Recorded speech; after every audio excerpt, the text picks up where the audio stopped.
Thank you so much, Tumi, for that and coming up here. Komla was someone that inspired so many of us, journalists or even just Africans in general. We watched him on television. We were inspired by what he did. He was so passionate. And I think that he changed the way that the African story was told internationally. And then I connected to him because I heard that he was also an accidental journalist.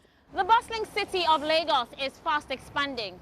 I didn't start off as a journalist. I studied engineering at university, and then I went on to investment banking. I had a passion for real estate investment, and I thought to myself, okay, I'm going to go and make a real estate documentary. This was during the credit crunch, so I said, okay, I might as well just take a break now. I went on the internet and I researched, okay, how to make a documentary, how to write a script.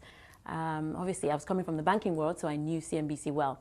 And I came in and I pitched my documentary, and a country manager said to me, he said, television, have you ever thought of doing this? And I said, what? No, I mean, I just wanted to do this documentary and then maybe go back to banking.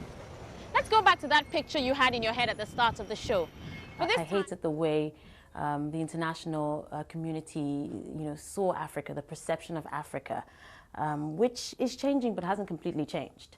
And I wanted to play a part in changing that, because there's stories to be told. I mean, in Nigeria, we're over 180 million people, and each of these 180 million people have interesting stories. I've been going around and interviewing entrepreneurs, and when you listen to their stories, it is so inspiring.